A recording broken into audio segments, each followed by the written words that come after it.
Honorable Prime Minister Shri Narendra Modi will be visiting Johannesburg, South Africa from 21st to 23rd of November to attend the G20 Leaders Summit. The United States is not participating in official talks at the G20 in South Africa.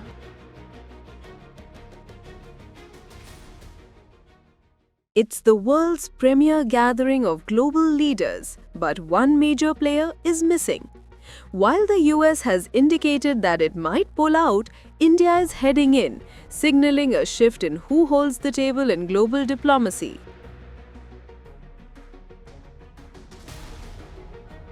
On 7th November, the US announced that no government official would attend the 2025 G20 Johannesburg Summit, scheduled for 22nd to 23rd November in South Africa. Trump has accused South Africa of racial discrimination against the minority white Afrikaner community, which governed during apartheid until 1994. We have a multi-party democracy in South Africa that allows people to express themselves, political parties to adhere to various policies, and in many cases, or in some cases, those policies do not go along with government policy. Our government policy is completely against what he was saying, even in the parliament. And they're a small minority party, which is allowed to exist in terms of our constitution. But you do allow them to take land. No. You do allow them to take land. Nobody can take land. And then when they take the land, they kill the white farmer. And when they kill the white farmer, nothing happens to them. No. However, South African President Cyril Ramaphosa announced that the US has changed its stance on attending the G20 summit in Johannesburg, though it remains unclear if Donald Trump, who had declared a boycott, now plans to participate.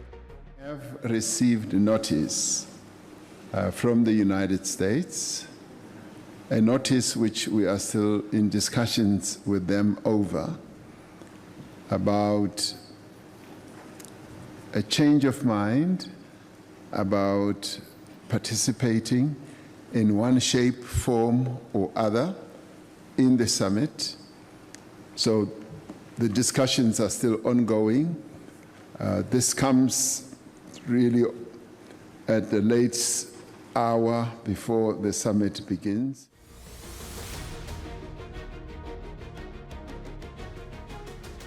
Meanwhile, Prime Minister Narendra Modi has embarked on a 3-day visit to South Africa to attend the first G20 summit in Johannesburg.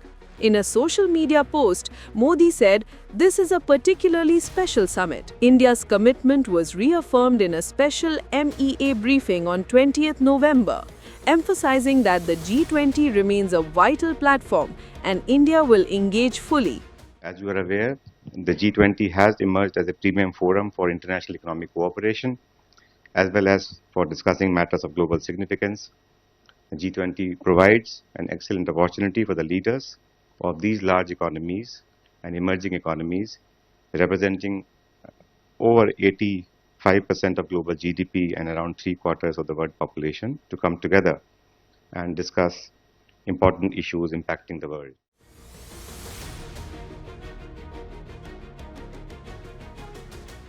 With the US absent, India and other global South powers aim to carry the summit. The Johannesburg agenda, inclusive growth, climate resilience, critical minerals, mirrors India's own G20 legacy and ambitions. However, will the absence of US officials impact the event's significance and outcomes? So, even though the USA will not be present at the table, as has been stated by President Trump, the G20 has been established as a powerful global force. It's not dependent any longer on any one country. So the G20 has become, I would say it's too big to fail. It has its own energy, and it's a force that we all believe in as a platform. And at the present time, we need this platform because it's a staircase between the global north and south.